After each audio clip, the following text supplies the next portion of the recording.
Command, we have a situation. The human just asked them to bring more warriors. They're actually considering it. Commander Zara's voice cracked across the coalition frequency, her chitinous claws clicking against the surveillance console as she zoomed in on Junction 7. 5 Vraxian death guards, the elite warriors who had never failed an assassination in 3 centuries, stood in a semicircle around a single human contractor. The human was sipping coffee.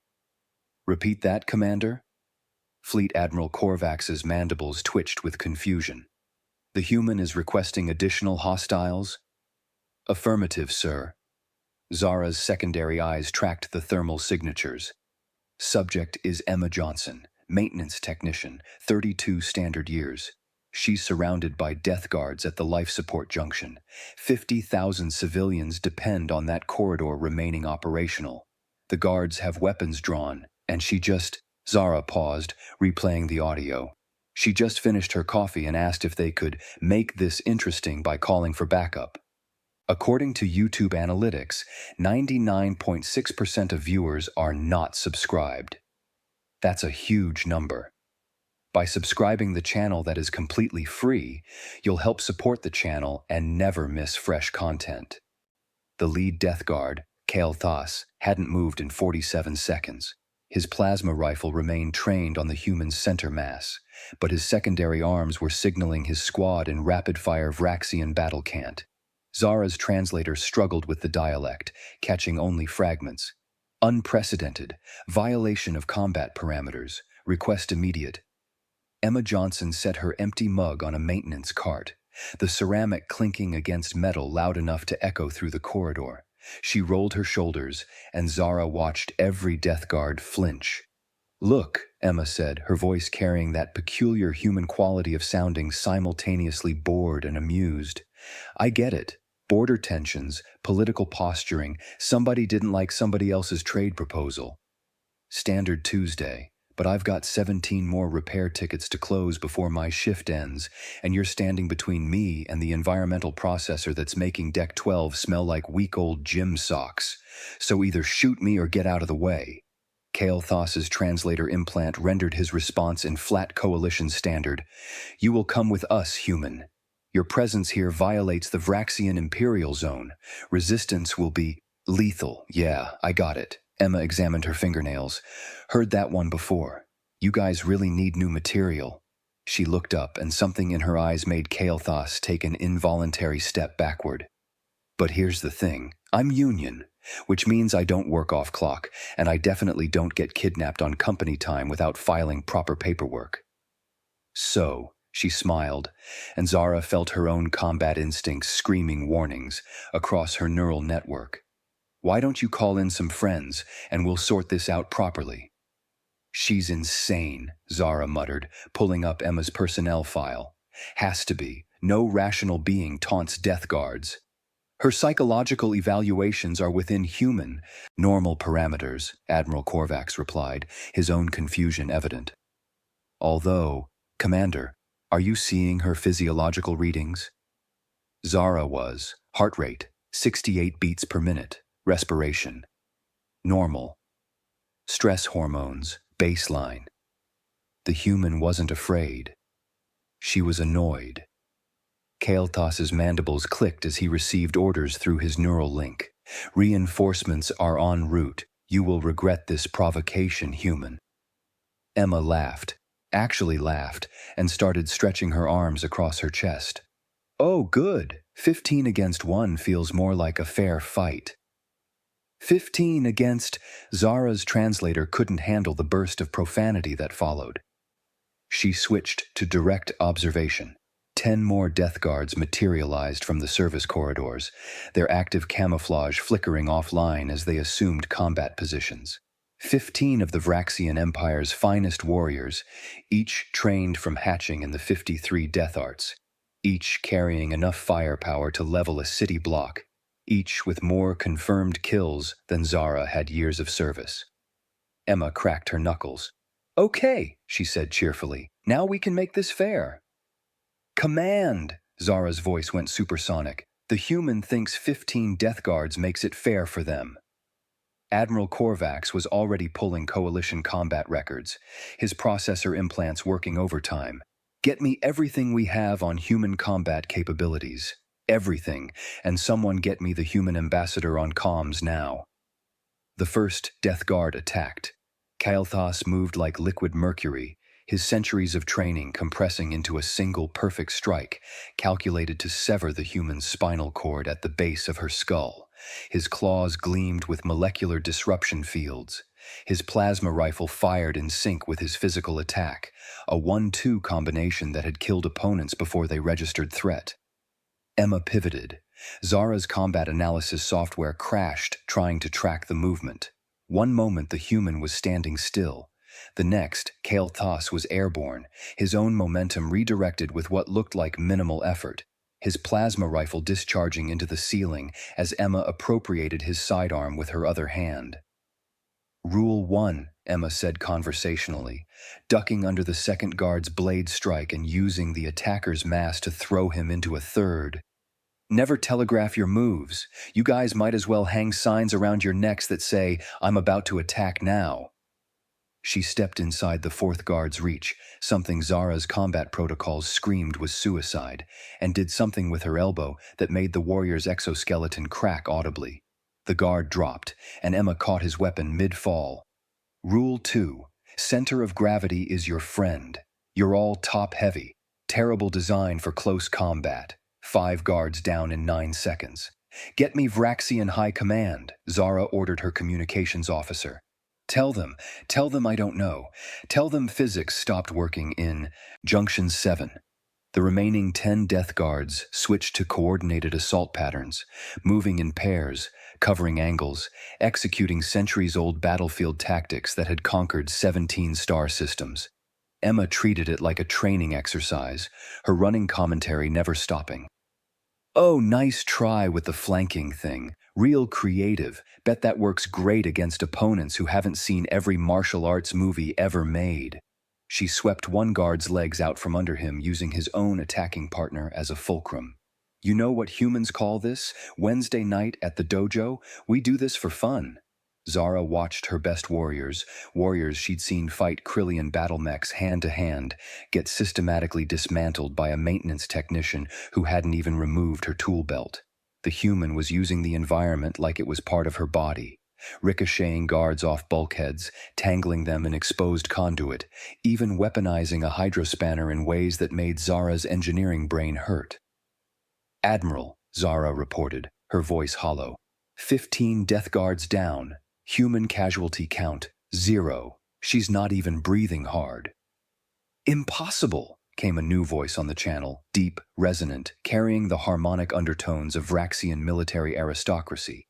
"Death Guards do not fall to single opponents, especially not unarmed civilians." "War Master Vexthul," Zara acknowledged, her posture automatically straightening even though he couldn't see her.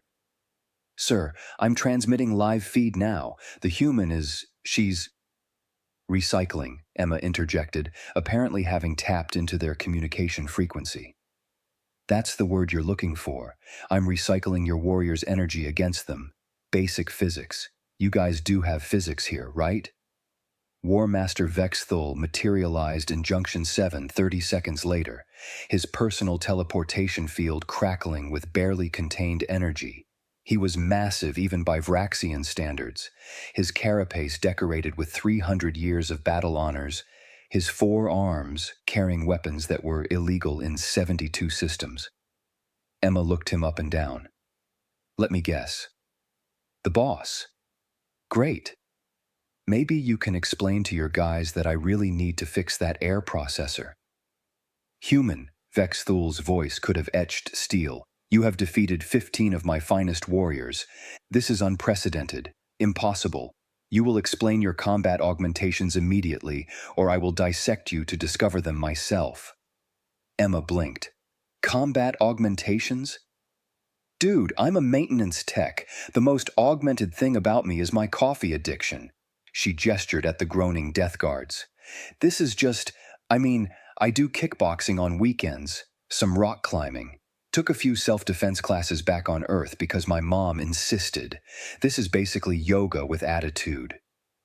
You lie. Vexthul's weapons powered up. No biological organism without military-grade enhancements could... He attacked mid-sentence, a tactic that had won him the Battle of Xerxes Prime. His 4 arms blurred, each carrying a different weapon, each striking from an impossible angle, each backed by the full force of Vraxian combat methodology. Emma sighed, stepped to the side, and did something with her hip that sent the War Master sprawling. Okay, that's it. She planted her hands on her hips. I'm calling my union rep. This is creating a hostile work environment.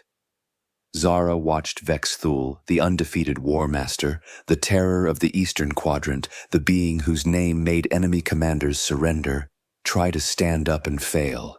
The human had done something to his primary knee joint, something that looked casual, something that Zara's medical sensors said should have required 6 times human strength to accomplish.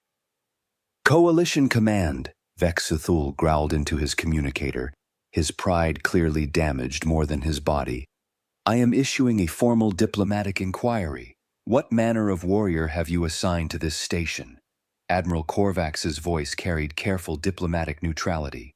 War Master, Emma Johnson is not a warrior. She's a civilian contractor, maintenance classification. Impossible! I have her employment records right here, sir. Previous positions include apprentice mechanic, coffee shop barista, library assistant. You expect me to believe a barista defeated my death guards? Emma raised her hand. Former barista. And honestly, dealing with pre-caffeine customers is way more dangerous than this. At least you guys don't try to pay with expired coupons. Zara watched her commanding officers, both Coalition and Vraxian, struggle with reality. She understood. She was struggling too. In the corner of her screen, Coalition intelligence was streaming data about Earth, and each revelation was more horrifying than the last. Sir, one of the intelligence analysts reported, voice shaking, I'm reviewing human recreational activities. They have something called mixed martial arts that they do for entertainment, and parkour, and extreme sports. Sir, their children engage in combat training they call playground games. Define playground, Vexthul demanded. The analyst paused. It's where they send their young to develop survival skills. The equipment includes elevated platforms they call monkey bars and spinning devices called merry-go-rounds that apparently train them to resist disorientation while experiencing multiple G-forces. Zara pulled up Earth's gravity rating, 1.0 G, standard baseline. Except it wasn't. Admiral, she said slowly, her combat computer running calculations she didn't want to believe, Earth's gravity is 9.8 meters per second squared. That's 43% higher than Coalition standard. They evolved on a high-gravity world. The silence that followed was profound.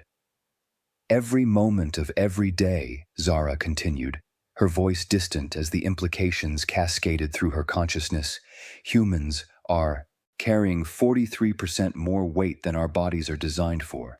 Their muscles, their reflexes, their bone density, they're built for a heavier planet.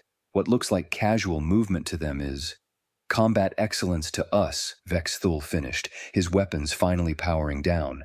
He looked at Emma with what might have been respect or horror or both. Human, your planet, is it classified as a death world?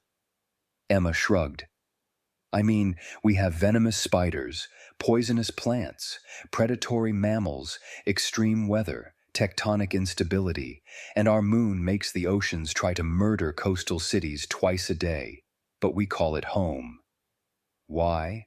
Because, War Master Vexthul said quietly, every other species in the known galaxy evolved on worlds with protection from such hazards. We developed technology first, then expanded. You developed technology to survive your own planet. Huh, Emma considered this. Never really thought about it that way. Earth's just, Earth.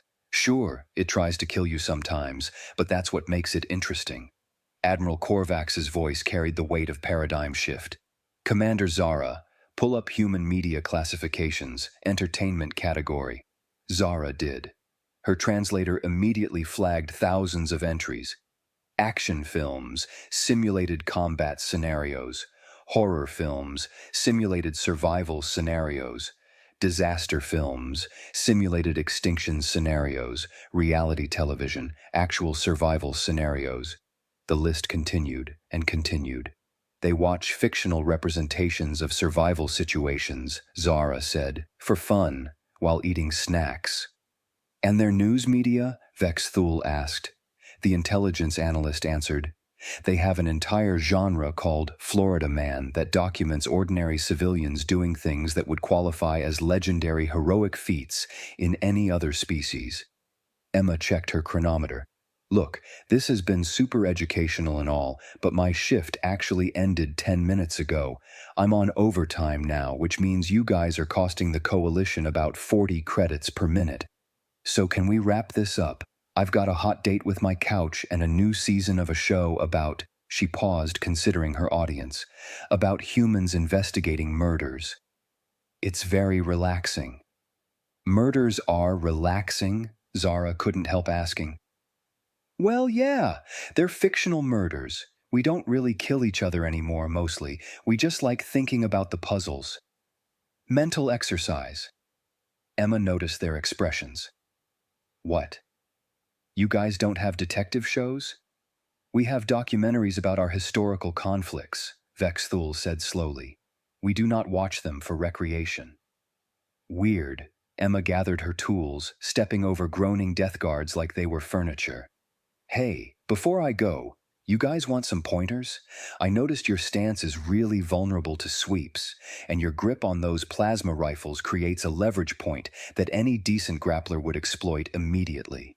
Kael'thas, having finally recovered enough to speak, managed, You would train us? Sure, why not? I mean, if we're all working on the same station, might as well help out. I used to teach a self-defense class back on Earth, mostly to teenagers, but the principles are the same. She paused, although you'll need to work on your core strength. Do you guys have sit-ups here?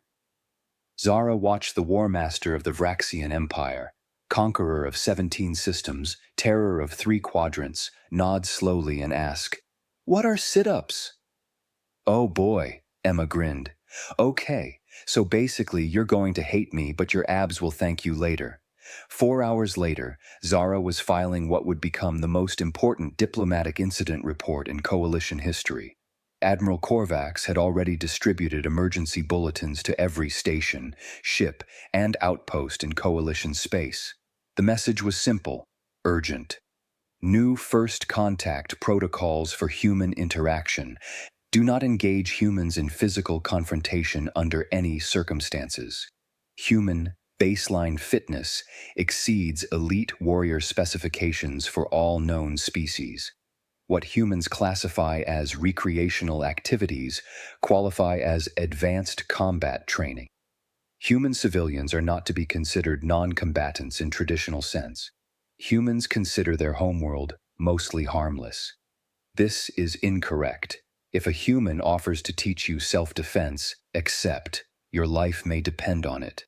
Never, under any circumstances, challenge a human to make things interesting. In Junction 7, Emma had finally finished her repairs, the environmental processor humming smoothly. 15 death guards sat in various positions around the corridor, attempting something Emma called planking, while she critiqued their form. Core tight, Kael'thas. You're sagging in the middle. Vexthul, good, much better. Hold it for 30 more seconds. War Master Vexthul, whose reputation had toppled governments, trembled, trying to hold his body straight while suspended on his forearms and toes. This is considerably more difficult than actual combat. That's because combat is mostly cardio and adrenaline. This is about building fundamental strength. Emma checked her datapad. Okay, time. Rest for 30 seconds, then we're doing another set. The death guards collapsed in relief. Zara had abandoned her command console to watch in person, unable to believe the surveillance footage. The human was training the Vraxian Empire's finest warriors, and they were grateful. Human Emma, Zara approached cautiously. I must ask, on Earth, are you considered particularly skilled in combat? Emma laughed. Me? God, no. I'm pretty average, maybe slightly below average. I've got bad knees, and my cardio is terrible. There are kids in my hometown who could probably take me in a fair fight. The Death Guards stopped resting. Kael'thas's translator barely managed. There are younger humans, more dangerous than you? Well, yeah, I mean, teenage athletes, military folks, professional fighters, those people are scary. I just do this stuff to stay in shape. She noticed their expressions. What? Vexthul pulled himself to standing, his entire worldview clearly shattered. We need to contact our high command, immediately. The Vraxian Empire has been operating under fundamentally incorrect assumptions about human capabilities. Cool, you do that. Emma packed her tools. I've really got to go, though. My girlfriend is going to kill me for being late. And trust me, that's a fight I can't win. She's a kindergarten teacher. What? Zara asked with growing dread. Is a kindergarten teacher? Someone who manages 30 tiny humans all day while teaching them basics like sharing and not eating glue. It requires the patience of a saint and reflexes like a combat pilot. Way tougher than my job. The implications hung in the recycled air. Humans who specialized in managing multiple human juveniles simultaneously as a profession. Zara's combat computer tried to model the necessary threat assessment and gave up. Emma was halfway to the exit when she turned back. Oh, hey! Next Tuesday I'm running a yoga class in Rec Room 4. You guys should come. It's great for flexibility and mental clarity. We'll start with some gentle stretching, maybe work up to a headstand if everyone's feeling confident. What is a headstand? Kael'thas asked with trepidation. Exactly what it sounds like. You balance upside down on your head. It's very relaxing. The human left, whistling something she called classic rock. Zara watched her go, then turned to find every Death Guard staring at her with the same question in their eyes. Commander, Vexthul said carefully, should we attend this yoga class? Zara thought about the diplomatic ramifications of refusing, about the clear, tactical advantages of understanding human training methods, about the fact that Emma Johnson, maintenance technician, had just systematically dismantled every assumption the galaxy had about combat effectiveness while offering to teach them for free. Yes, Zara said, and someone should probably notify the medical bay to prepare for casualties. From stretching, Kael'thas sounded offended. Zara pulled up the search results her computer had finally compiled on yoga injuries from Earth's medical databases. Humans can tear their muscle attachments loose from their bones trying to improve flexibility. They consider this a minor setback. The Death Guards exchanged glances. As one, they began researching human recreational activities. The results were uniformly terrifying. Admiral Korvax's voice crackled across Zara's communicator. Commander, I'm issuing a galaxy-wide advisory. New classification for Earth, Extreme Death World, Class 2-3.